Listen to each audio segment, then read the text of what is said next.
नमस्कार, मैं सरिता सोनी और आप देख रहे हैं बीकेटी न्यूज 24। खबरों को विस्तार से जानने के लिए आइए चलते हैं खबरों की ओर।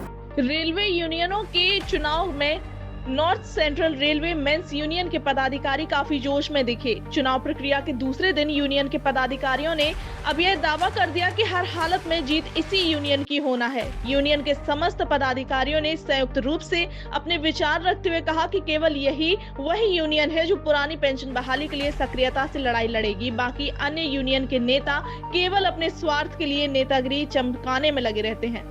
एक महिला पदाधिकारी ने कहा कि सीसीएल और मैटरनिटी लीव जैसे बड़े मुद्दे केवल इसी यूनियन के माध्यम से हल हुए हैं। पदाधिकारियों का दावा है कि हर हाल में इस यूनियन की जीत पक्की है और आगामी 12 दिसंबर को नतीजे north central railway men's union के पक्ष में आएंगे। आइए देखते हैं सरिता सोनी की रिपोर्ट। मेरा नाम संजीवन राय है, मैं शाखा नंबर 1 का शाखा अध्यक्ष हूँ एनसीआरएम का। राय साहब, पूरा चुनाव का जो आंकड़ा निकल के आ रहा है, क्या है, किस तरीके से चुनाव जीत की ओर है या दूसरी यूनियनों तो बेहतर है आपकी यूनियन? इस चुनाव में सबसे मेन मुद्दा जो ओपीएस का रहा, ओपीएस और यूपीएस का, उसमें हमने कर्मचारियों को समझाया है कि यूपीएस में हमने जो 80% की लड़ाई जीती है और जो 20% की लड़ाई रह गई है, 10% अंशदान और 25 से 20 साल सर्विस कराना, वो हमारा कर्मचारियों के बीच में हमने वादा किया है कि जैसे ही ये चुनाव संपन्न होंगे उसमें हम लोग जोरदार से जो हमारा ये मुख्य प्रमुखता से ये हमारा रहेगा कि हम 10% अंशदान और उस पर जो लाभांश सरकार ने जो 10% देता है सरकार का, उस पर भी लाभांश को भी दिलाने का काम करेंगे और 25 साल से 20 साल की सर्विस का काम करेंगे। वेतन आयोग के बारे में क्या कहेंगे? हमारी ये शिवकुमार मिश्रा जी हमारे जो महामंत्री हैं एआरएफ के, उन्होंने अभी झांसी वर्कशॉप में भी आए थे, उन्होंने इस बात को भी हम लोगों को अवगत कराया था सभी को कि उन्होंने जो है 8वें वेतन आयोग के लिए उन्होंने जो है अपनी लड़ाई शुरू कर दी है और एक लाल झंडा ही है। जितने भी वेतन आयोग आ गए हैं, जितने भी बोनस और भत्ते जो भी हम लोगों को सुविधाएं मिली हैं आज तक, ये लाल झंडे की यूनियन ने 100 वर्षों में दिलाने का काम किया है। सरकार तो मना कर रही है 8वें वेतन आयोग के लिए। सरकार मना कर रही है, लेकिन हम सरकार को जो है दबाव डालेंगे। अब ये जो चुनाव का परिणाम है, ये एक तरफा हम लोग बनते नहीं आएंगे, हमारी ताकत बढ़ेगी और हम सरकार पर दबाव डालेंगे। 8वां वेतन आयोग तो हम लोग लेके रहेंगे, जैसे हमने पहले पूर्व में भी वेतन आयोग हमारी जो है संगठन की ताकत पर हमने लिया है, ऐसे ही हम लोग 8वें वेतन आयोग को भी दिलाते रहेंगे। पूरे चुनाव को आप अपने जरिए से किस तरीके से देखेंगे? पूरे चुनाव में जो और अन्य यूनियन हैं, सब लोगों को के सामने उन यूनियनों की पोल खुल चुकी है। सबको पता चल चुका है कि एकमात्र यूनियन जो लैंप वाली यूनियन है, north central railway men's union, सिर्फ वही कर्मचारियों का असली भला करती है। मैं दोनों यूनियनों में काम कर चुका हूँ, मुझे भी दोनों यूनियनों का अनुभव है। मैंने दोनों यूनियनों में काम करके देखा है कि सिर्फ north central railway men's union जो है वो कर्मचारियों के मुद्दे प्रमुखता से उठाती है और जोरदारी तरीके से उठाती है। बाकी लोग अपना उल्लू सीधा करने में लगते हैं और अफसरों की चमचागिरी करने में लगते हैं और कर्मचारियों का बुरा होता रहता है। इतनी यूनियनें खड़ी हुई हैं, क्या लग रहा है इस बार किसकी बम्पर जीत होने वाली है? जैसा 2007 में सिंगल यूनियन आई थी north central railway men's union, उसी तरह से इस बार भी चुनाव में माहौल देख के समझ में आ रहा है साफ साफ कि इस बार भी north central railway men's union प्रचंड बहुमत से सिंगल यूनियन के तौर पर मान्यता में आएगी। मेरा नाम आइलिन लाल है, मैं असिस्टेंट डिविजनल सेक्रेटरी हूँ एनसीआरएम से।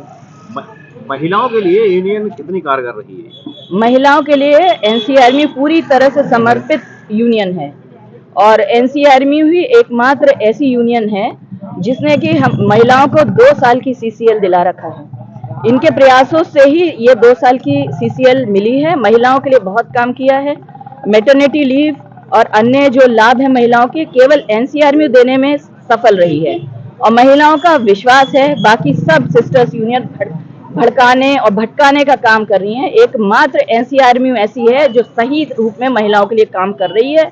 आज कर रही है, कल कर रही थी और आगे भी करती रहेगी, ये मैं इसका विश्वास दिलाती हूँ।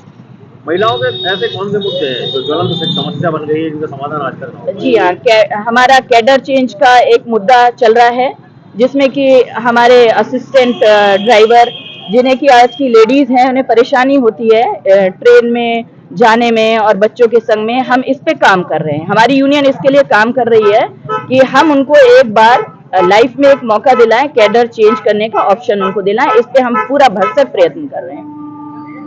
रोमांच चौरा बिस्तर पे है, क्या कहेंगे? आज हमारे यहाँ जो वोटिंग हुई है 4 और 5 तारीख 6 तारीख को कुछ स्टाफ रनिंग का रह गया है, वो वोटिंग करेगा। आज झांसी मंडल, आगरा मंडल और इलाहाबाद मंडल में जितनी न्यूज आ रही है हम लोगों को पता चल रहा है कि मेंस यूनियन नंबर 1 पे चल रही है और जो कर्मचारियों के लिए AIRF यूनियन सिंगल यूनियन बन के इस मान्यता प्राप्त के चुनाव में आ रही है और कर्मचारियों ने विश्वास दिलाया है कि OPS की लड़ाई मात्र यही संगठन लड़ सकता है जो कि AIRF है। श्री गोपाल मिश्रा जी को भी आश्वासन दिया गया है, उन्होंने भी ये बात को स्वीकारा है। NPS के कर्मचारी UPS की लड़ाई के लिए आगे आए हैं। उनका आह्वान है कि OPS की लड़ाई के लिए अभी तक आपने NPS/UPS में जो कुछ दिलाया है, अब आगे की लड़ाई आप NPS के कर्मचारी UPS के कर्मचारी द्वारा आपको भरोसा दिला रहे हैं, आपको मान्यता में ला रहे हैं। सिंगल यूनियन ट्रेड यूनियन आपको देने वाले हैं OPS के कर्मचारी, जो कि 70% NPS के कर्मचारी हो गए हैं रेलवे में। उनका विश्वास AIRF यूनियन में है और आपको पूर्णतः सपोर्ट किया है NPS के कर्मचारियों ने। मैं हुकुम सिंह चौहान, किस यूनियन से? Divisional president men's union. चुनाव चल रहे हैं, क्या कहेंगे पूरे चुनाव के मामले में? चुनाव चल रहा है, हमारे यहाँ एक स्ट्रेटजी है, हर 6 साल के बाद चुनाव होते हैं, लेकिन ये चुनाव चूंकि 11 साल बाद हो रहा है तो रेल कर्मचारियों में बड़ा उत्साह है और नई पीढ़ी में वोट डालने का बड़ा क्रेज है इस समय। क्या मुद्दे लेकर आप लोग मैदान में उतरे हैं? मेन मुद्दा हमारा OPS का है। ओल्ड पेंशन स्कीम हम लेके रहेंगे, जो 80% हम लोगों ने अचीव कर लिया और 20% जो बचा है वो भी जल्द से जल्द हो सकता है, मार्च के पहले ही हम लोग इसको अचीव OPS करें। की मांग तो सारे संगठन कर रहे हैं, आपके संगठन में ऐसा क्या विशेषता रहेगी? सारे संगठन कर रहे हैं, लेकिन आपने देखा होगा ये जितनी भी सिस्टर यूनियन है वो ये इस बात को खुद कह रही हैं कि जो UPS लिया है वो AIRF ने लिया है और 80% जो हमने अचीव किया वो AIRF ने किया है। कर्मचारियों हित के लिए क्या खाका खींचा है? सबसे पहला जो हमारा मेन मुद्दा है लार्जेस्ट का, जिसमें हम लोगों ने एक ऐसी स्कीम लाई थी जो लोग कहते थे कि हो ही नहीं सकता, लेकिन मैडम ममता बनर्जी जी उस समय मिनिस्टर थी। हम लोगों ने लार्जेस्ट स्कीम लाने का काम किया था, जिसमें सेफ्टी कैटेगरी में लगभग 85,000 रेल कर्मचारियों को अपने पिताजी की जगह नौकरी पे लाने का काम किया था, जो बहुत बड़ा मुद्दा था। और हम इस बात को विश्वास दिलाते हैं कि 1 ट्रेड 1 यूनियन आती है तो निश्चित रूप से वो स्कीम पुनः चालू